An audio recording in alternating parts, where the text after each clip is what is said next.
హరే కృష్ణ దండోత్ ప్రణామ్. మనం మంగళాచరణ చేసుకొని స్టార్ట్ చేద్దాం.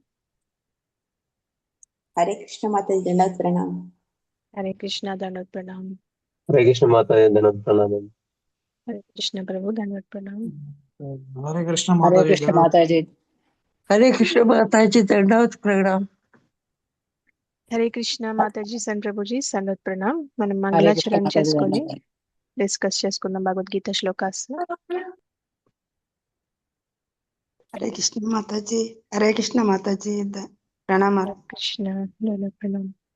ఓం అజ్ఞానతిమిరాంధస్య జ్ఞానాంజనశలాకయా చక్షురున్మిలితం యేన తస్మై శ్రీగురవే నమః.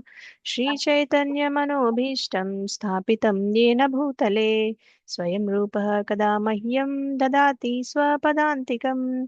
వందేహం శ్రీగురో శ్రీయుతపదకమలం శ్రీగురూన్ వైష్ణవాంశ్చ श्रीरूपं सागरजातां सहगण रघुनाथान्वितं तं सजीवं साद्वैतं सावधूतं परिजनसहितं श्रीकृष्णचैतन्यदेवं श्रीराधा कृष्णपादान् सहगण ललिता श्रीविशाखान्वितांश्च।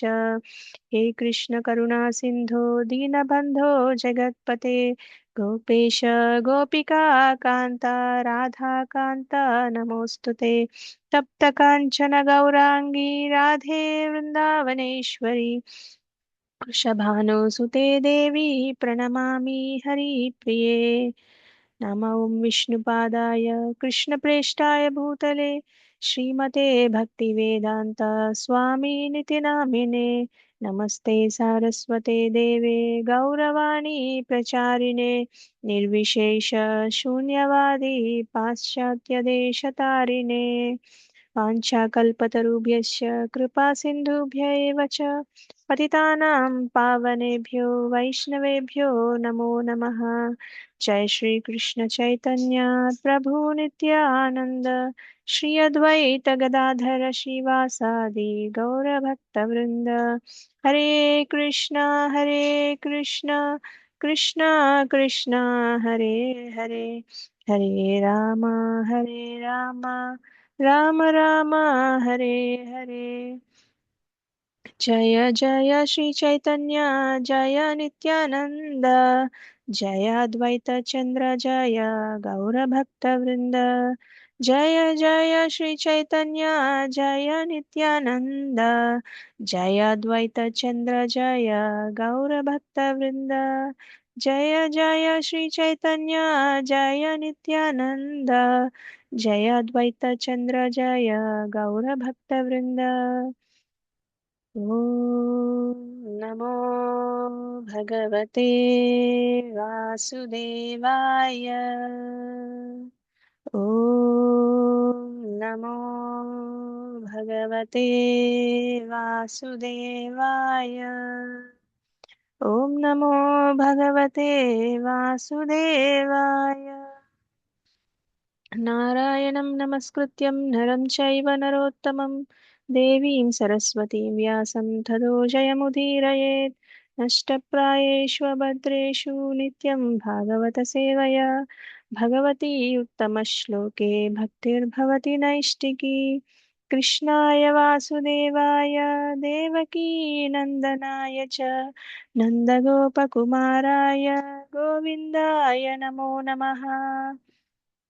मुखं करोति वाचालं पङ्गुं लङ्घयते गिरिं यत्कृपातमहं वन्दे श्रीगुरुं दीनतारणं परमानन्दमाधवं श्रीचैतन्य ईश्वरम्। श्री श्री राधा मदन मोहन की जय। श्री श्री गौरनिताय की जय। श्री श्री श्री जगन्नाथ बलराम सुभद्रा मैया की जय। जगत गुरु पतित पावन श्रील प्रभुपाद की जय। समवेत गौर भक्त वृंद की जय। श्रीमद् भगवत गीता की जय। श्रीमद् भागवतम की जय। हरिनाम संकीर्तन की जय।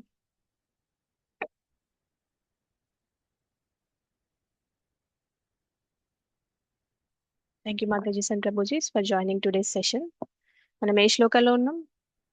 9.31 9.31 మాతాజీ కావాలి ఇప్పుడు. 9.31. ఓకే. ప్రణామం. హరే हरे కృష్ణ. कृष्णा माता जी दंडवत प्रणाम। హరే కృష్ణ దండోత్ ప్రణామ్. లేకపోతే మనం 9.30 ఎవరైనా రివైజ్ చేస్తారా, రీక్యాప్ చేస్తారా ఎవరైనా 1-2 సెంటెన్సెస్ లో? చెప్తాను మాతాజీ. హరే కృష్ణ, ధన్యవాద ప్రణామ్ మాతాజీ. హరే కృష్ణ. మోహిని మాతాజీ చెప్పండి. 9.28 లోని తెలిసి తెలియక చేసిన పాపాలు భగవంతుని శరణాగతి చేసుకుంటే, అతని ముందు చెప్పుకుంటే చాలా వరకు పాపాలు తగ్గుతాయని చెప్పారు మాతాజీ. అలాగే మాతాజీ. 9.29 లోని ఎవరైతే భగవంతునితో డైరెక్ట్ గా భక్తియుక్త సేవలో ఉంటారో వాళ్ళు కూడా కర్మను తగ్గించుకుంటారు. డైరెక్ట్ గా వాళ్ళు కూడా వాళ్ళ కర్మను కూడా తగ్గించుకుంటారు అని చెప్పారు మాతాజీ. 9.29 మాతాజీ. 29 లో 9.29 లో నేను నాకు ఎవరి మీద ఎక్కువ పక్షపాతం లేదు, ఎవరిని ద్వేషించనని చెప్పారు. భక్తితో సేవ చేసే వాళ్ళు మాత్రం కొంచెం ఎక్కువ ప్రియం అని చెప్పారు కృష్ణ.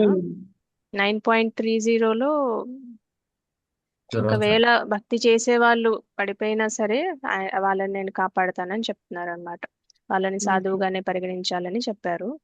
9.31 చూద్దాం. పావని మాతాజీ హ్యాండ్ రైజ్ చేశారు, మీరు కూడా రీక్యాప్ చేస్తారా? హరే కృష్ణ మాతాజీ, దండప్రణాం. 9.28 మాత్రం ఇంకొక పాయింట్ యాడ్ చేద్దాం అనుకుంటున్నాను. మనుషులు చేసిన పుణ్యకర్మలే కాదు, పాప కర్మలు కూడా శుభ అశుభ కర్మలు ఆయనకే అర్పించమని చెప్పారు. అదే. హరే కృష్ణ. నా వాయిస్ క్లియర్ గానే ఉందా మీకు? క్లియర్ గా ఉంది మాతాజీ. క్లియర్ ఉంది మాతాజీ. Clear గానే ఉందా? Okay. వినపడలేదా మాతాజీ నేను చెప్పింది? హరే కృష్ణ. లేదు, నేను యాక్చువల్ గా స్పీకర్ లో ఉన్నా, చూసుకోలేదు, ఇప్పుడే సెట్ కి మార్చాను. నాకే కొద్దిగా లైట్ గా వినిపించింది. ఓకే. మనం థ్యాంక్ యూ మాతాజీ. మనం 9.31 డిస్కస్ చేసుకుందాం. క్షిప్రం భవతి ధర్మాత్మా ధర్మాత్మా శశ్వచ్ఛాంతిం నిగచ్చతి శాంతి కౌంతేయ ప్రతిజానీహి నమే భక్తః ప్రణశ్యతి. క్షిప్రం భవతి ధర్మాత్మా శశ్వచ్ఛాంతిం నిగచ్చతి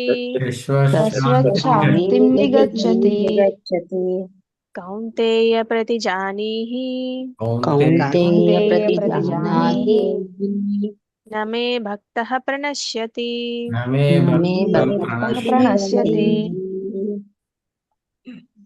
కళావతి మాతాజీ మీరు శ్లోకం డిసైడ్ చేయండి. హరే కృష్ణ మాతాజీ, ధన్యవాద ప్రణామం.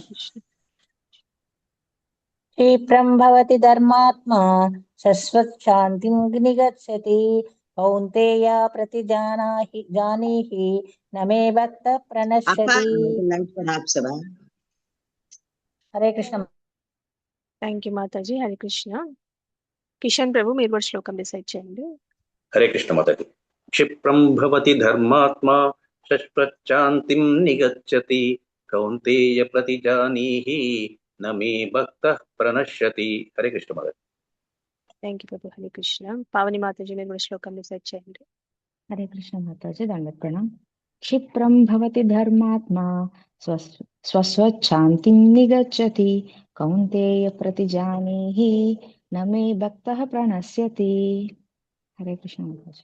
Thank you Mataji. జై శ్రీ మాతాజీ మీరు అనువాదం చదవండి. హరే కృష్ణ మాతాజీ, దండవత్ ప్రణామ్. ఓం నమో భగవతి వాసుదేవాయ. అనువాదం. అతడు శీఘ్రమునే ధర్మాత్ముడై శాశ్వతమైన శాంతిని పొందును. ఓ కౌంతేయ, నా భక్తుడెన్నడు నశింపడని ధైర్యంగా ప్రకటింపుము. హరే కృష్ణ మాతాజీ. హరి బోల్ Mataji. Thank you Mataji. Thank you Mataji. Anjalibai Mataji మీరు భాష్యం సగం చదవండి, స్వప్న మాతాజీ సగం చదువుతారు.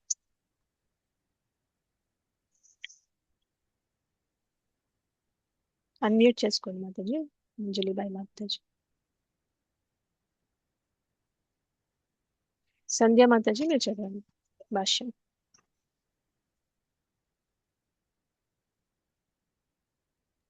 హరే కృష్ణ మాతాజీ. కృష్ణ. ఓం నమో భగవతే వాసుదేవాయ.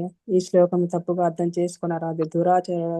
దురాచారుడైన వాడు భగవద్భక్తుడు కాజాలడని సప్తమ అధ్యాయంలో చెప్పబడినట్లే భగవద్భక్తుడు కాని అట్టి వానికి ఎట్టి సద్గుణములు ఉండవు. అప్పుడు యాదృచ్ఛికంగా లేక ప్రయత్నపూర్వకంగా పాపం చేయవాడు ఇట్టు శుద్ధ భక్తుడగును. ఇట్టు ప్రశ్న ఇక్కడ ఉదయించుట సహజమే. గీత ఎందరి సప్తమ అధ్యాయంలో చెప్పబడినట్లు ఎన్నడను భగవానునికి భక్తియుక్త సేవను చేయని దురాచారులకు శ్రీమద్ భాగవతము 5.18.12 నందు చెప్పబడినట్లు ఎట్టి సద్గుణములు ఉండజాలు.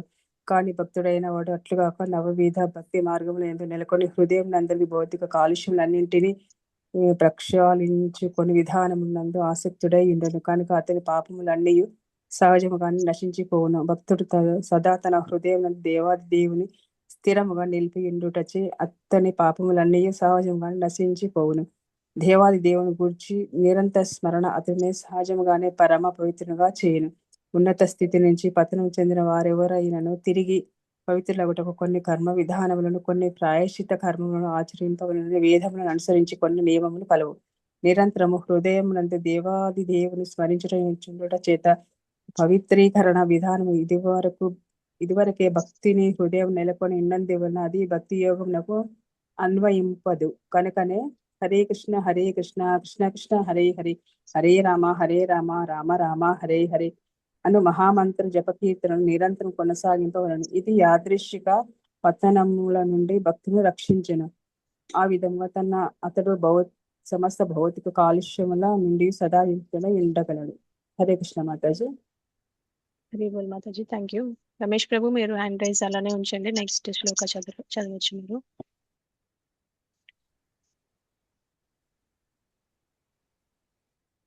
సో కృష్ణ ఎలా భక్తుల్ని ఎలా ప్యూరిఫై చేస్తారు అంటే, భక్తులు ప్రతి వాళ్ళు పర్ఫెక్ట్ గా ఉండరు. ఫస్ట్ లోనే ప్రాక్టీస్ చేస్తూ పర్ఫెక్ట్ అవుతారు. సో ఆ ప్రాక్టీస్ స్టేజ్ లో భక్తులు కరెక్ట్ గా సిన్సియర్ గా ప్రాక్టీస్ చేస్తున్నట్టయితే వాళ్ళని ఎలా ఎక్స్క్యూజ్ చేస్తారు, వాళ్ళని ఎలా ప్యూరిఫై చేస్తారని 31 లో చెప్తున్నారు అన్నమాట. 30లో ఎలా ఎక్స్క్యూజ్ చేస్తారో చెప్పారు, 31లో ఎలా ప్యూరిఫికేషన్ అవుతుందో చెప్తున్నారు అనమాట. అంటే నమే భక్త ప్రణశ్యతి అన్నారు. అంటే నా భక్తుడు ఎప్పుడు నాశనం అవ్వరు అని చెప్తున్నారు అనమాట. అంటే ఇది భగవంతుడు మనకి భరోసా ఇస్తున్నారు అనమాట. అంటే మన పాస్ట్ లో అంటే మనం ఏదైనా ముందు ఏదైనా కర్మలు చేసినా సరే, మనలో లోపాలు ఉన్నా సరే, భక్తి అనేది స్టార్ట్ చేసిన తర్వాత సాధకులం అయిన తర్వాత మనం కొన్నిసార్లు పడిపోయినా సరే భగవంతుడు ప్యూరిఫై చేస్తారు, వాళ్ళు మళ్ళా మార్గంలోకి వస్తారని చెప్తున్నారు. అయితే క్షిప్రం భవతి ధర్మాత్మ అంటారు. అంటే భక్తుడు త్వరగా మళ్ళా మంచి మార్గంలోకి వచ్చేస్తారనమాట. ఒకవేళ వాళ్ళు పొరపాటున చెడు దారిలోకి పొరపాటున పడినా సరే వాళ్ళు మళ్ళీ భక్తి మార్గంలోకి వచ్చేస్తారని చెప్తున్నారు. శాశ్వత్ శాంతిం నిగచ్చతి అంటున్నారు. అంటే వాళ్ళకి ఏమవుతుంది, శాశ్వతమైన శాంతి పొందుతారని చెప్తున్నారు అనమాట. ఇంకా కృష్ణ ఏం చెప్తున్నారు, కౌంతేయ ప్రతిజానీహి అంటున్నారు. అర్జున నువ్వు ఈ ప్రపంచానికి ప్రకటించమని చెప్తున్నారు అనమాట. ఏమని, నమే భక్త ప్రణశ్యతి అని, అంటే నా భక్తుడు ఎప్పుడు నాశనం అవ్వడు అని చెప్పమని అర్జునుడికి చెప్తున్నారు అనమాట. అర్జున నువ్వు చెప్పు, ఈ విషయం ప్రపంచం అందరికీ ఈ విషయం నువ్వు చెప్పు అని అంటున్నారు అనమాట. అంటే మనకి అజామిల అనే ఒక బ్రాహ్మణుడు ఉండేవాళ్ళు, గుర్తున్నాడా మీకు? అజామిల ఎప్పుడు మనం ఈ స్టోరీ చెప్పుకుంటూ ఉంటాం కదా. చాలా భక్తి చేసేవాడు అనమాట. వేదాలు చదివాడు, చక్కగా మంచి కుటుంబంలో పుట్టాడు, మంచి ధర్మాన్ని పాటించేవాడు. ఒకే ఒక రోజు తను అసాంగత్యానికి అంటే చెడు సాంగత్యంలోకి వెళ్తాడు అనమాట. అంటే ఆయన చెడు సాంగత్యంలోకి వెళ్ళడం అంటే ఎవరో ఒక వేశ్య ఇంకొక అతను కలిసి ఉండడం చూస్తాడనమాట. సో ఆ చిన్న తప్పు వల్ల అతని జీవితం చేంజ్ అయిపోతుంది అనమాట.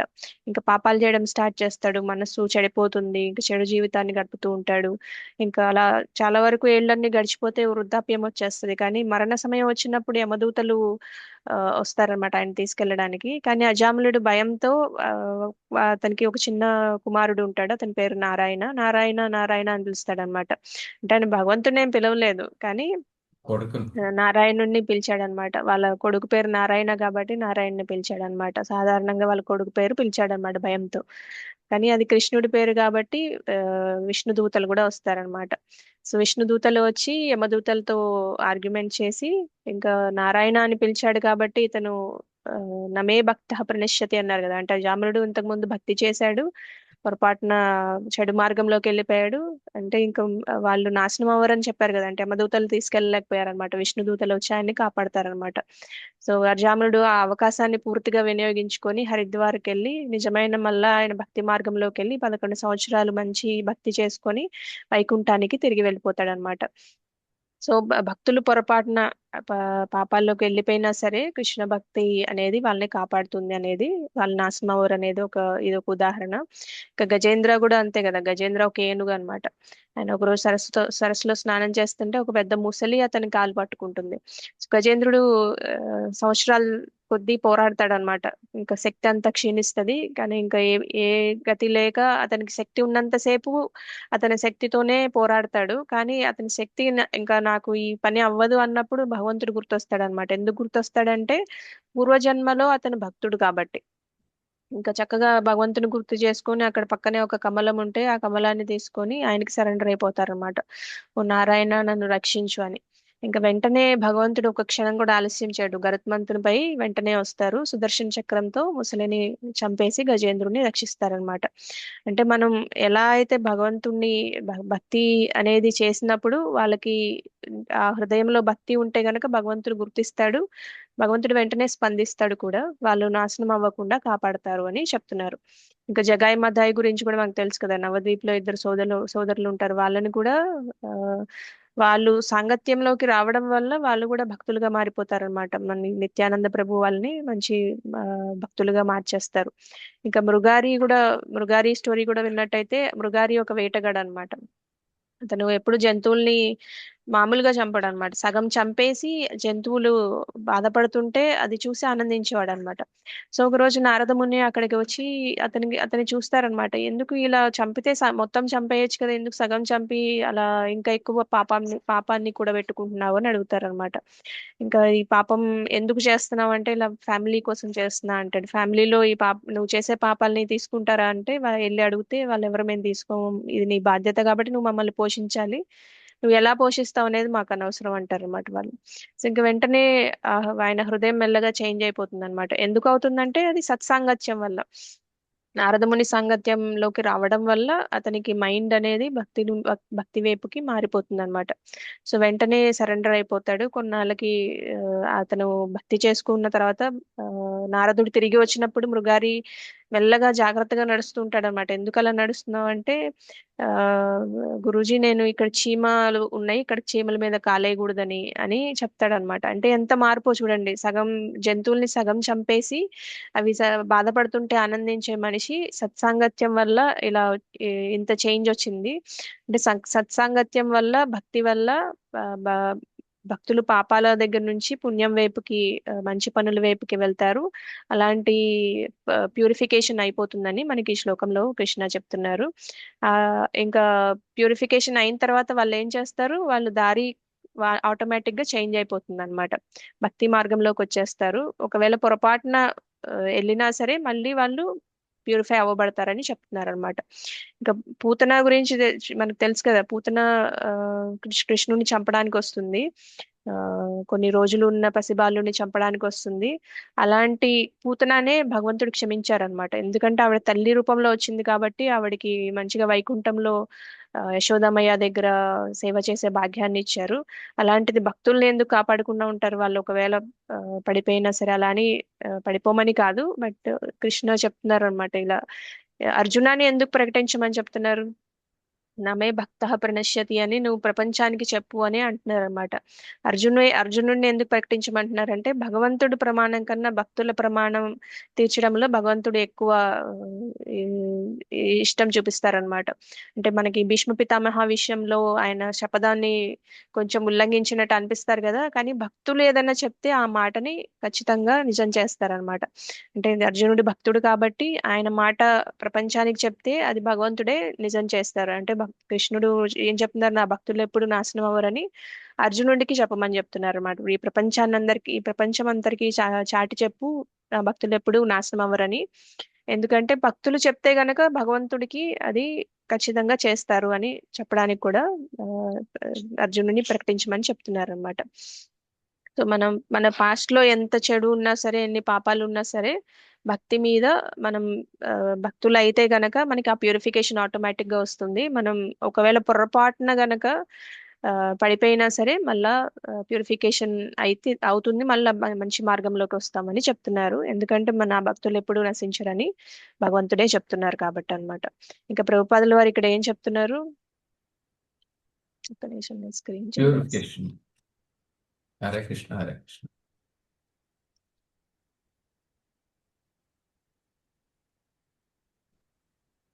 ఈ శ్లోకాన్ని మనం తప్పుగా అర్థం చేసుకోకూడదని చెప్తున్నారు అనమాట. ఎందుకంటే దురాచారులు ఎవరైతే ఉంటారో భగవద్భక్తులు అవ్వలేరు అనమాట. అంటే వాళ్ళు యాక్షన్ చేసి నేను భగవంతుడి భక్తుడని చెప్పలేరు అనమాట. అది అందుకని భగవద్భక్తుడు కాని వాళ్ళకి ఎలాంటి సద్గుణాలు ఉండవని కూడా చెప్తున్నారు. సో అలాంటి వాళ్ళు యాదృచ్ఛికంగా లేక ప్రయత్నపూర్వకంగా పాపం చేయవాడు ఎట్లు శుద్ధ భక్తుడగును అంటున్నారు అనమాట. అంటే ఒకవేళ ఇప్పుడు నేను భక్తి మార్గంలో లేను, పొరపాటున ఇది చేశానని చెప్పడానికి ఉండదు కదా, ఎందుకంటే వాళ్ళకి ఆల్రెడీ ఆ సద్గుణాలు లేవని చెప్తున్నారు అనమాట. సో ఇంకా ఇక్కడ ఏం చెప్తున్నారంటే భగవంతుణ్ణి భక్తియుక్త సేవ చేయని దురాచారులు నందు చెప్పబడినట్టు ఎట్టి సద్గుణాలు ఉండజాలవని చెప్తున్నారు. అలాంటి వాళ్ళకి సద్గుణాలు ఉండవు, కానీ భక్తులకి అలా ఉండదన్నమాట. నవవిధ భక్తి మార్గంలో ఉన్న వాళ్ళకి భగవంతుడి పట్ల హృదయంలో ఆ భక్తి అనేది ఉంటుంది. ఎందుకంటే దానివల్ల వాళ్ళకి ఆ ప్యూరిఫికేషన్ అనేది అవుతుంది అనమాట. ఈ నవవిధ భక్తి ఎవరైతే చేస్తున్నారో వాళ్ళకి ఆటోమేటిక్ గా ప్యూరిఫికేషన్ అనేది జరుగుతుందని చెప్తున్నారు అనమాట. అందుకని సహజంగానే పాపాలు చేసే ప్రవృత్తి సహజంగానే నశించిపోతుందని చెప్తున్నారు. అంటే ప్రాక్టీసింగ్ స్టేజ్ లో ఉన్నప్పుడు ఒక్కొక్కసారి కొన్నిసార్లు పాత వాసనల వల్ల కొన్ని తప్పులు చేసినా సరే వెంటనే వాళ్ళకి మంచి మార్గంలోకి వచ్చే ఆ బుద్ధి అనేది ఉంటుందని చెప్తున్నారు అనమాట. సహజంగానే ఆ ప్రవృత్తి అనేది తగ్గిపోతుందని చెప్తున్నారు. ఎందుకంటే వాళ్ళు ఎప్పుడు భగవంతుని ధ్యానంలో ఉంటారు కాబట్టి ఆ భగవద్ ధ్యానం వల్లే పవిత్రులైపోతారని చెప్తున్నారు అనమాట. అంటే మనకి జనరల్ గా వేదాల్లో పురాణాల్లో ప్రాయశ్చిత కర్మలని కొన్ని ఉంటాయన్నమాట. అంటే ఏదన్నా తప్పు చేసినప్పుడు దానికి ప్రాయశ్చితంగా సపరేట్ గా ఈ కర్మ చేస్తే నువ్వు చేసిన పాపానికి ప్రాయశ్చిత్తం జరుగుతుంది అనేది కొన్ని రాసి ఉంటాయి అన్నమాట వేదాల్లో. అలాంటివి భగవద్భక్తులకి అవసరం లేదని ప్రభుపాదుల వారు క్లియర్ గా చెప్తున్నారు. ఎందుకంటే హరే కృష్ణ మహామంత్రం ఎవరైతే చదువుతున్నారో ఆ మహామంత్ర జపకీర్తన నిరంతరం చేసే వాళ్ళకి మనకి ఈ ప్రాయశ్చిత కర్మలు చేయకుండానే ఆటోమేటిక్ గానే ప్యూరిఫికేషన్ జరిగిపోతుంది. భౌతిక కల్మషాలన్నిటి నుంచి విముక్తులైపోతారని చెప్తున్నారు అనమాట ప్రభుపాదుల వారు కూడా. సో నెక్స్ట్ శ్లోకం చూద్దాం. క్లియర్ గానే ఉందా 31? క్లియర్ మాతాజీ. నెక్స్ట్ చూద్దాము. మాం హి పార్థ వ్యపాశ్రిత్య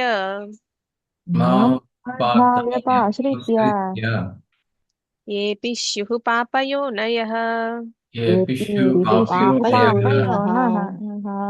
యో వైశ్యస్తథా శూద్రాస్ అపి యాంతి పరాం గతిం.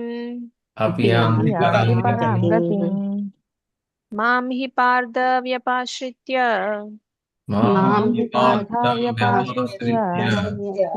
ఏపి స్యుః పాపయోనయః స్త్రియో వైశ్యస్తథా శూద్రాస్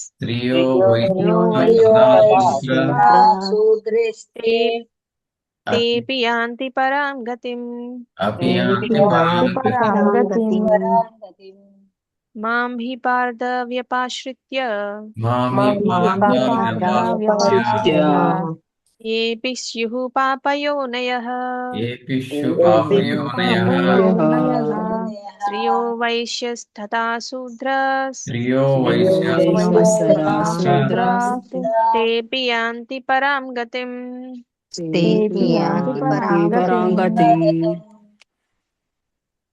రమేష్ ప్రభు మీరు శ్లోకం డిసైడ్ చేయండి. మామి పార్థ వ్యపాశ్రిత్య ఏపి స్యుః పాపయోనయః స్త్రియో వైశ్యా సదా శూద్రా తేపి యాంతి పరాం గతిం. హరే కృష్ణ. హరి బోల్ ప్రభు. పావని మాతాజీ మీరు కూడా శ్లోకం డిసైడ్ చేయండి. హరే కృష్ణ మాతాజీ దండప్రణాం. మాం హి పార్థ వ్యపాశ్రిత్య ఏపి స్యుః పాపయోనయః స్త్రియో వైశ్యస్తథా శూద్రాస్ तेऽपि यान्ति परां गतिं. హరే కృష్ణ. హరి బోల్ మాతాజీ. శ్రీలత మాతాజీ మీరు కూడా శ్లోకం రిసైట్ చేయండి. హరే కృష్ణ మాతాజీ. దండవత్ ప్రణామములు మాతాజీ. మాం హి పార్థ వ్యపాశ్రిత్య ఏపి స్యుః పాపయోనయః స్త్రియో వైశ్యస్తథా శూద్రా తేపి యాంతి పరాం గతిం. హరే కృష్ణ మాతాజీ. ధన్యవాదాలు మాతాజీ. హరి బోల్ మాతాజీ. రాణి మాతాజీ మీరు అనువాదం చదవండి. ఓ పార్థ, నన్ను శరణు చొచ్చువారు అధమ జన్ములైన స్త్రీలు, వైశ్యులు, శూద్రులు అయినప్పటికీ పరమగతిని పొందగలరు. హరే కృష్ణ మాతాజీ. హరి బోల్ మాతాజీ. స్వప్న మాతాజీ మీరు భాష్యం చదవండి. హరే కృష్ణ మాతాజీ. దండవత్ ప్రణామ్. భక్తియుత సేవయందు ఉత్తమ అధమ తరగతులకు చెందిన జనుల నడుమ భేదము లేదని దేవాది దేవుడు ఇక్కడ స్పష్టముగా ప్రకటించుచున్నాడు. భౌతిక జీవిత భావనము నందున్నప్పుడు అట్టి భేదములు ఉండవచ్చును. కానీ భగవానుని దివ్యమైన భక్తియుక్త సేవయందు నెలకొనిన వానికి అట్టి భేదములుండవు. ప్రతి ఒక్కరూ పరమగతిని పొందుటకు అర్హులై ఉన్నారు. శ్రీమద్ భాగవతము 2.4.18 నందు చండాలుడని శుక్రమాంసము భుజించువారు పిలువబడు అత్యంత నీచజాతికి చెందినవారు కూడా శుద్ధ భక్తుని సాంగత్యమున పవిత్రులు కాగలరని చెప్పబడినది. కనుక భక్తియుక్త సేవయందు మరియు శుద్ధ భక్తుల మార్గదర్శనము అనునవి మిక్కిలి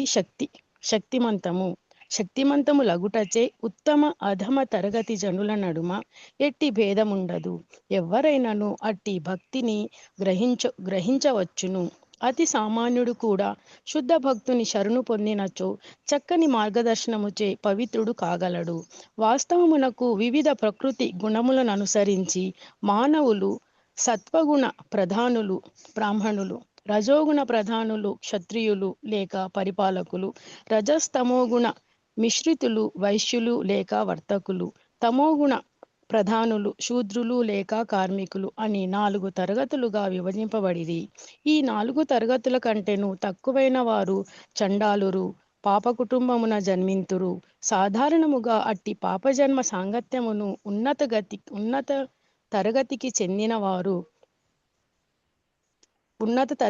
చెందినవారు అంగీకరింపరు. కానీ భక్తియుక్త సేవా విధానము మిక్కిలి శక్తిమంతమైనదగుటచే శుద్ధ భక్తుడు సమస్త నీచజనులందరినీ కూడా అత్యున్నత జీవన పరిపూర్ణత్వమును పొందునట్లుగా చేయగలుగును. మానవుడు శ్రీకృష్ణ భగవానుని మాతాజీ కొంచెం పైకంటారా మాతాజీ?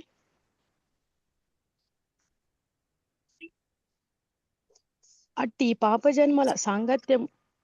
పాపజన్మల సాంగత్యమును ఉన్నత తరగతికి చెందిన వారు అంగీకరింపరు.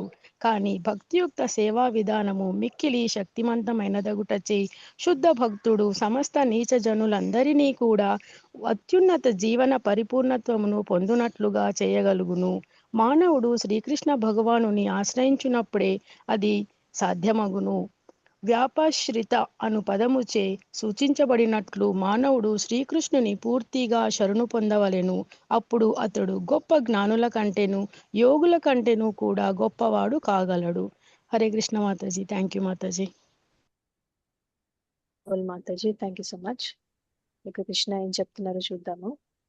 సో ఈ శ్లోకంలో మాం హి పార్థ వ్యపాశ్రిత్య అంటున్నారు. అంటే ఏంటంటే సో అర్జునుడికి ఏం చెప్తున్నారు, ఎవరైనా సామాన్యులు అంటే బ్రాహ్మణ కుటుంబంలో ఉన్నత కుటుంబాల్లో పుట్టని వాళ్ళు, అంటే భక్తి చేసే కుటుంబాల్లో పుట్టలేని వాళ్ళు, ఇంకా స్త్రీలు, వ్యాపారులు, సేవకులు లేదా పాపయోనుల్లో పుట్టిన వారు ఎవరైనా సరే నన్ను ఆశ్రయిస్తే నిస్సందేహంగా వాళ్ళు పరమగతిని చేరతారని చెప్తున్నారు.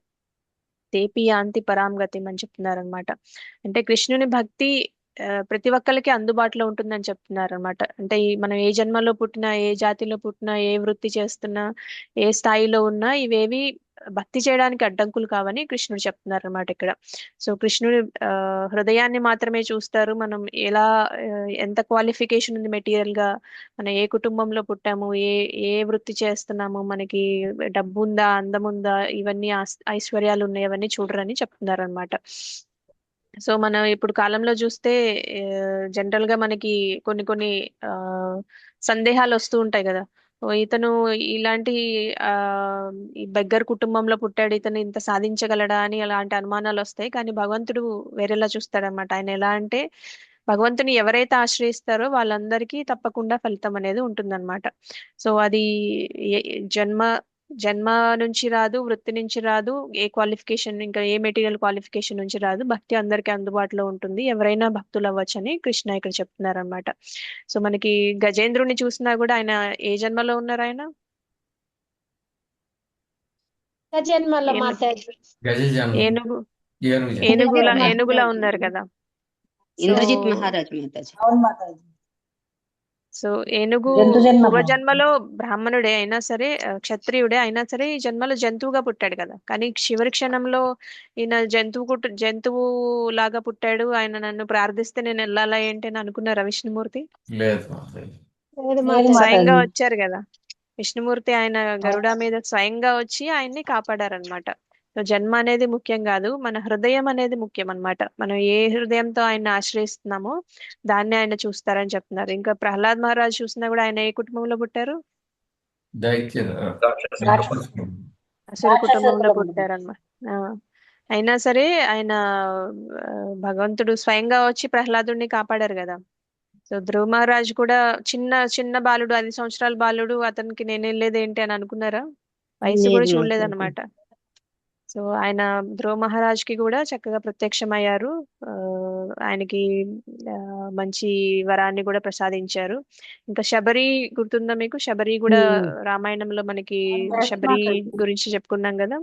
సో ఆవిడ కూడా ఒక పేద గిరిజన స్త్రీ అన్నమాట.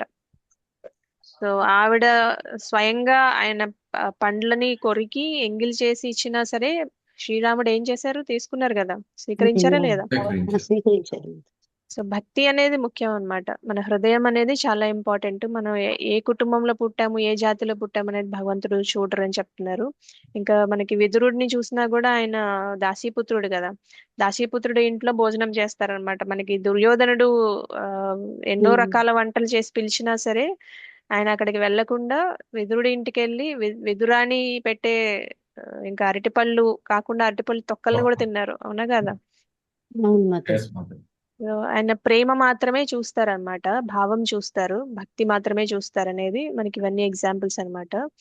సో ఇంకా అందుకని చెప్తున్నారనమాట అర్జునుడికి, ఎవరైనా కొన్ని కొన్ని పరిస్థితుల వల్ల వేరే జన్మల్లో పుట్టినా, ఆర్థిక పరిస్థితులు సరిగ్గా లేకపోయినా సరే, వాళ్ళు చదువు లేకపోయినా సరే, వాళ్ళు పూజలు చేయలేకపోయినా సరే, పేద కుటుంబంలో పుట్టినా సరే, వాళ్ళందరికీ భక్తి అనేది చాలా సులభమైనది. వాళ్ళు నన్ను ఆశ్రయిస్తే కనుక నేను వాళ్ళని పరమగతికి ఇస్తాను అని చెప్తున్నారు అనమాట. వాళ్ళకి ఆ పరమగతి అంటే భగవద్ధామానికి తీసుకెళ్తారని, వైకుంఠ ధామానికి తీసుకెళ్తారని అర్థం అన్నమాట. సో అది చెప్తున్నారు అనమాట కృష్ణ ఇక్కడ. సో నెక్స్ట్ శ్లోకం చూద్దాం. క్లియర్ గానే ఉంది అది? క్లియర్ మాతాజీ. సో 9.33 కూడా చూద్దాము. కిం పునర్బ్రాహ్మణాః పుణ్యా బ్రాహ్మణ పుణ్య భక్తా రాజర్షయస్తథా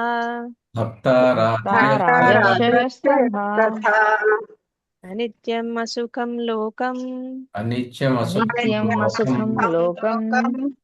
ఇమం ప్రాప్య భజస్వ మాం.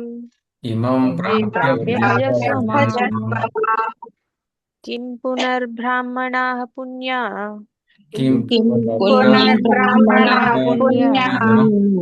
భక్తా రాజర్షయస్తథా అనిత్యమసుఖం లోకం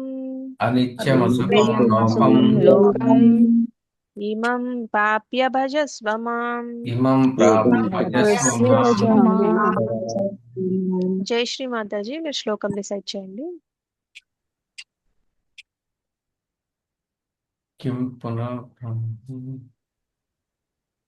అన్మ్యూట్ చేసుకోండి మాతాజీ.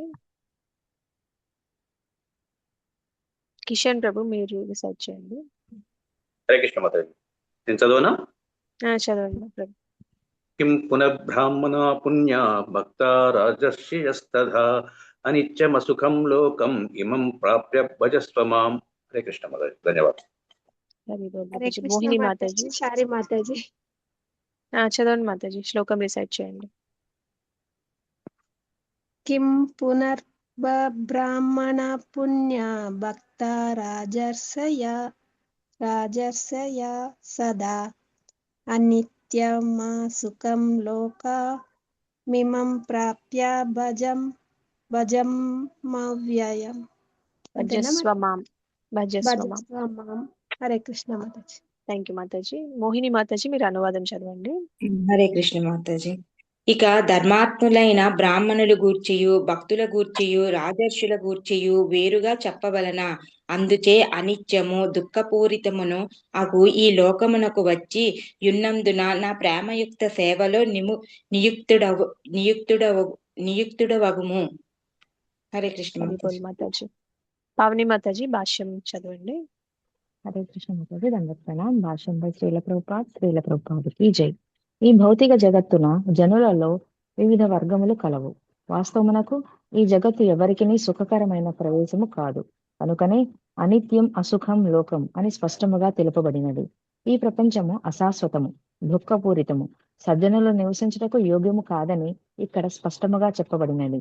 దేవాది దేవుడు ఈ జగత్తును అశాశ్వతమైనది అగు దుఃఖపూరితము అనుదిగి ప్రకటించను. కొందరు తత్వవేత్తలు, ముఖ్యముగా మాయావాదులు ఈ ప్రపంచమును మిథ్య అని చెప్పుదురు. కానీ భగవద్గీతను అనుసరించి ఈ జగత్తు అశాశ్వతమే కాని మిథ్య కాదు. మిథ్యత్వమునకు మరియు అనిత్యత్వమునకు నడుమ గొప్ప భేదము కలదు. ఈ భౌతిక జగత్తు అశాశ్వతమైనది, కానీ దీనికి అతీతముగా నిత్యమైన జగత్తు మరొకటి కలదు.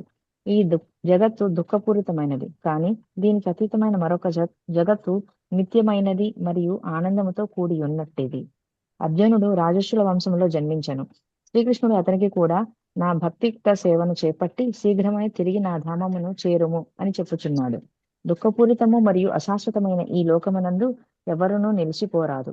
ప్రతి వ్యక్తియు దేవాది దేవుని ఆశ్రయించి శాశ్వత ఆనందమును పొందవలెను. దేవాది దేవుని భక్తియుక్త సేవయే అన్ని తరగతుల జనుల సమస్యలు పరిష్కరింపబడుటకు గల ఏకైక విధానము. కనుక ప్రతి వ్యక్తి కృష్ణ చైతన్యమును అలవరుచుకొని తమ జీవితమును పరిపూర్ణము చేసుకొనవలెను. హరే కృష్ణ మాతాజీ. హరి బోల్ మాతాజీ. Thank you. అయితే ఇందాక శ్లోకంలో ఏం చెప్పారు, మీరు ఎలాంటి జన్మ తీసుకున్నా సరే నేను పరమగతిని ఇస్తాను మీకు భక్తి చేస్తే గనక అని చెప్పారు. అయితే ఈ శ్లోకంలో ఏం చెప్తున్నారంటే, ఇంకా అలాంటి వాళ్ళకే పరమగతి వచ్చినప్పుడు ఇంకా వీళ్ళ గురించి చెప్పాలా. శుద్ధమైన బ్రాహ్మణ కుటుంబంలో రాజుల కుటుంబంలో పుట్టిన రాజర్షులు వీళ్ళందరి గురించి ప్రత్యేకంగా చెప్పవసరం లేదని చెప్తున్నారు. అయితే ఈ లోకం అనిత్యం అసుఖం అని చెప్తున్నారు. అనిత్యం అంటే తాత్కాలికం, అసుఖం అంటే సంపూర్ణంగా సుఖం అనేది ఉండదన్నమాట ఈ ప్రపంచంలో. ఈ ప్రపంచంలో, భౌతిక ప్రపంచంలో ఆనందం కూడా దుఃఖం కింద లెక్కే అన్నమాట. ఇంకా వైకుంఠంలో అయితే మనకి ఆనందం దుఃఖం రెండు ఆనందమే. దుఃఖం అంటే అక్కడ ఎలా ఉంటుందంటే, ఒకవేళ భగవంతుడి నుంచి కొంచెం దూరం అయిపోయినా సరే వాళ్ళకి ఆ దూరం అయినప్పుడు కూడా వాళ్ళు భగవంతుడి గురించే ఎక్కువ ఆలోచిస్తూ ఉంటారు కాబట్టి అది కూడా సుఖమే అన్నమాట వాళ్ళకి. కానీ ఇక్కడ మనం భగవంతుడికి దగ్గరగా ఉన్నాం కాబట్టి మనకి తాత్కాలికంగా వచ్చే సుఖం కూడా అసుఖంతో సమానమే అని చెప్తున్నారు. సో ఈ లోకం అనిత్యం అసుఖం కాబట్టి ఇలాంటి తాత్కాలిక లోకంలో ఉండకుండా దాంట్లోనే ఆనందాన్ని ఎత్తుకోకుండా ఎల్లప్పుడూ నన్ను భజించండి అని కృష్ణ చెప్తున్నారు అనమాట ఇక్కడ. అయితే ఎవరైనా ఆశ్రయిస్తే నన్ను పరమగతి ఇస్తానని చెప్పారు. ఇంకా ఈ శ్లోకంలో ఇంకా వాళ్ళకి అర్హత లేకపోయినా కూడా పరమగతిని ఇస్తానని చెప్తున్నారు. ఎవరైతే భక్తిలోకి వస్తారో ఎలాంటి యోనిల్లో జన్మ తీసుకున్నా సరే, అది జంతు యోనిలైనా సరే. ఇప్పుడు మనకి చాలా మంది గజేంద్ర వీళ్ళందరూ ఎగ్జాంపుల్స్ కూడా చూసాం కదా. అండ్ మనకి బెస్ట్ ఎగ్జాంపుల్స్ హనుమాన్ జీ, ఇంకా జాంబవాన్ జీ, వీళ్ళందరూ కూడా మనుష్య జన్మలో పుట్టలేదు కదా, అయినా సరే వాళ్ళకి పరమగతి అనేది వచ్చింది కదా, భక్తిలో ఉన్నారు కాబట్టి. సో ఇంకా అర్హత లేని వాళ్ళకే అలాంటి వచ్చినప్పుడు అర్హత ఉన్న వాళ్ళు సేవ చేస్తే భగవంతుడు ఇంకెలాంటి ఇది ఇస్తారనేది మనం ఆలోచించవచ్చు. ఇంకా ఈ లోకం గురించి కూడా చెప్తున్నారు అనమాట. ఇది అనిత్యం అసుఖం కాబట్టి ఈ లోకాన్ని ఆశ్రయించకుండా నన్ను ఆశ్రయించండి, నన్ను భజించండి అని చెప్తున్నారు అనమాట. సో మన జీవితంలో కూడా చాలా విషయాలు మనకు శాశ్వతంగా కనిపిస్తాయి అన్నమాట. ఉద్యోగం, డబ్బు, పేరు, ఇంకా మన బంధాలు, బాంధవ్యాలు. కానీ ఆ, ఏదో ఒక రోజు మనం చెప్పలేం కదా, ఏదైనా జరగచ్చు. సో అవన్నీ మనం తాత్కాలికమని మనకు తెలిసిపోతుంది. సో అదే కృష్ణ చెప్తున్నారు అనమాట మనకి స్పష్టంగా. అర్జున్తో చెప్తున్నారు అనమాట, అనిత్యం అసుఖం ఈ లోకం, ఇది తాత్కాలిక ప్రపంచం కాబట్టి నీకు ఏదైతే శాశ్వతమైందో దాన్ని ఆశ్రయించమని చెప్తున్నారు అనమాట. సో మనకి అంబరీష్ మహారాజు గురించి మనకు తెలుసు కదా. అంబరీష్ మహారాజు చాలా గొప్ప రాజరిక కుటుంబంలో పుట్టారు. ఆయనకి చాలా పెద్ద రాజ్యం ఉంది, చాలా ఎక్కువ సంపద ఉంది. ఇంకా ఆయన చిటిక వేస్తే ఏదైనా జరిగే పరిస్థితి అన్నమాట ఆయనది. కానీ ఆయన ఏది ఎంచుకున్నారు? భక్తిని మెచ్చుకున్నారు మాతాజీ. భక్తి మార్గం భక్తి మార్గాన్ని ఎంచుకున్నారు, అంటే భగవంతుడి సేవ ఎంచుకున్నారనమాట. ఆయన నవవిధ భక్తిలో ఆయన ప్రతిదీ ఆచరించారనమాట. ఎందుకంటే ఆయనకు అర్థమైంది ఈ లోకం అనిత్యం అసుఖం అని ఆయన గ్రహించారనమాట. అందుకనే నిత్యమైన కృష్ణ భక్తిని ఆయన ఎంచుకున్నారు. ఇంకా కృష్ణుడే స్వయంగా అతన్ని రక్షించారు కదా. దుర్వాస మహాముని శపించినప్పుడు సుదర్శన చక్రాన్ని పంపించి రక్షించారా స్వయంగా? మాతాజీ. సో మనం ఆయన ఎగ్జాంపుల్ నుంచి కూడా తెలుసుకోవచ్చు అన్నమాట. ఆయనకి ఎంత భౌతికమైన సుఖాలున్నా, భౌతికమైన సంపదలు ఉన్నా, రాజ్యాలున్నా, ఆయనకి అర్థమైంది ఇవన్నీ అనిత్యం అసుఖం అని. అందుకని ఆయన నిత్య సుఖమైనది, శాశ్వతమైనది భగవంతుని భక్తి అనేది ఎంచుకున్నారు. ఇంకా భగవంతుడు ఆయన్ని కాపాడారు కూడా అన్నమాట. ఇంకా ప్రహ్లాద్ కూడా అంతే కదా. ఆయనకి కూడా అర్థమైంది, ఆయనకి వాళ్ళ తండ్రి ఎంత హింస చేసినా, ఎంత ప్రయత్నాలు చేసినా, ఎన్ని ప్రమాదాలు సృష్టించినా సరే అతను చలించలేదు. ఎందుకంటే అవన్నీ అనిత్యం అసుఖం అని ఆయనకి అర్థమైంది అనమాట. అందుకని భగవంతుడు నామాన్ని విడిచిపెట్టకుండా భగవంతుడి నామాన్ని ఆశ్రయించాడు అన్నమాట ప్రహ్లాద్ కూడా. సొంత చిన్న పిల్లవాడు పెద్ద పర్వతం నుంచి తోసేసినా కూడా అతను భయపడ్డా? భయపడలేదు కదా. అసలు భయపడలేదు. ఎప్పుడు హరే కృష్ణ అని అన్నాడు, జపకీర్తన చేసి. హరే కృష్ణ ఇంకా కాదు నారాయణ. ఓం నమో నారాయణాయ అని ఎప్పుడు అదే మంత్రంలో ఉంటారన్నమాట ఆయన. ఎందుకంటే భగవంతుని ఆశ్రయించారు కాబట్టి ఆయన ఏది ఇచ్చినా సరే ఆయన తోసేసేటప్పుడు కూడా అడుగుతారన్నమాట, నీకు భయం వేయట్లేదా అంటే, నాకెందుకు భయం, నాకు భగవంతుడు ఉన్నారు కదా నాకు. ఇప్పుడు ఒకవేళ ఆయనకి అలా చేయాలనిపిస్తే అలానే చేస్తారు, దాంట్లో నాకు భయపడాల్సిన అవసరం ఏముంది అని అంటారనమాట. అంటే అంత నమ్మకం అనమాట. ఇప్పుడు కొంతమంది పిల్లల్ని చూస్తాము. మొన్న ఈ మధ్య నేను ఒక చిన్న పాప, 4 years పాప అన్నమాట. సో తను సరిగ్గా ఒక అంచు మీద కూర్చొని ఉంది, పక్కనే వాళ్ళ ఫాదర్ ఉన్నారనమాట. అదేంటి కింద పడిపోతావు కదా అంటే, నాకేం భయం, పక్కన మా నాన్న ఉన్నారు కదా అని అందనమాట. సో వెంటనే నాకు గుర్తొచ్చింది, ప్రహ్లాద్ మహారాజ్ కూడా సేమ్ అలానే అన్నారు కదా అనేసి. సో అట్లా అంత నమ్మకం ఉంటది అనమాట ప్రహ్లాద్ మహారాజ్కి. ఎందుకంటే ఆయనే శాశ్వతం, ఆయనే నన్ను కాపాడేది అని అతనికి పూర్తిగా అర్థమైంది కాబట్టి. ఇవన్నీ అశాశ్వతం, అనిత్యం కాబట్టి భగవంతుని భజన చేయడం, భగవంతుని ఆరాధించడమే శాశ్వతమైనదని అతను కూడా గ్రహించాడు కాబట్టి. ఇంకా యుధిష్ఠిర మహారాజు కూడా అంతే అన్నమాట. యుధిష్ఠిర మహారాజు కూడా ఆయనకి ఎప్పుడైతే కురుక్షేత్ర యుద్ధం ముగుస్తుందో ఆయన చక్కగా పట్టాభిషేకం చేస్తారు, రాజు అవుతారు. ఇంకా ఆయన అప్పుడు కూడా ఈ విజయం శాశ్వతం కాదు, శాశ్వతమైనది భగవంతుని సేవ మాత్రమే అని చెప్తారనమాట. ఆయన పట్టాభిషేకం అయిన తర్వాత ఈ ఈ మాటలు మాట్లాడతారనమాట. ఎందుకంటే ఆయనకి తెలుసు ఇవన్నీ అనిత్యం, అశాశ్వతం, భగవంతుని సేవ మాత్రమే నిత్యమైనది అని ఆయనకు కూడా అర్థమైంది కాబట్టి భగవంతుని సేవ మాత్రమే శాశ్వతం అని ఆయన అదే మాట మాట్లాడతారనమాట. అంత పెద్ద రాజ్యానికి అంత స్ట్రగుల్ అయిన తర్వాత ఆయనకి ఎప్పటి నుంచో వెయిట్ చేస్తున్న రాజ్యం వచ్చినా సరే ఆయనకి ఆ విషయం తెలుస్తుంది అనమాట, ఇవన్నీ శాశ్వతం కాదు, భగవంతుని భక్తి మాత్రమే, భగవంతుని ఆశ్రయం మాత్రమే శాశ్వతం అని. సో అందుకనే మనం కూడా మన నిజ జీవితంలో కూడా మనం భగవంతుణ్ణే శాశ్వతంగా తీసుకోవాలన్నమాట. అనిత్యమైన వాటిల్ని నిత్యంగా మనం అనుకోకూడదు.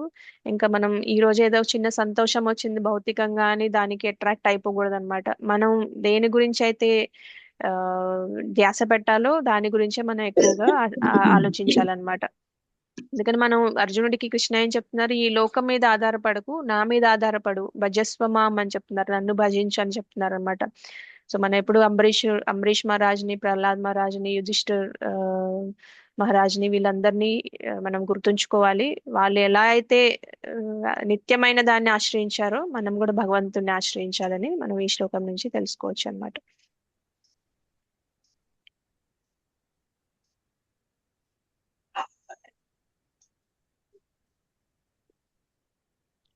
ప్రభుపాదుల వారు కూడా అదే చెప్తున్నారు.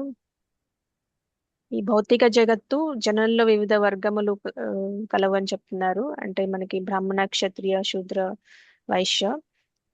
వాస్తవమునకు ఎవరికి సుఖమైన ప్రదేశం కాదంట. మనం ఎలాంటి జన్మ తీసుకున్నా, ఎలాంటి వర్గంలో పుట్టినా సరే అది ఎవరికి సుఖమైన ప్రదేశం కాదు ఈ భౌతిక జగత్ అని చెప్తున్నారు. అందుకని అనిత్యం అశుకం లోకం అని స్పష్టంగా కృష్ణ చెప్పారని చెప్తున్నారు. సో ఈ ప్రపంచం దుఃఖాలయం అశాశ్వతం అని చెప్తూ ఉంటారు కదా.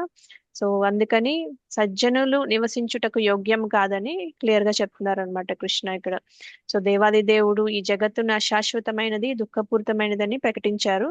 కానీ కొంతమంది తత్వవేత్తలు, ముఖ్యంగా మాయావాదులు ఈ ప్రపంచంను మిథ్య అని చెప్తారనమాట. సో కానీ భగవద్గీతను అనుసరించి జగత్తు అశాశ్వతమే కానీ మిథ్య కాదనమాట.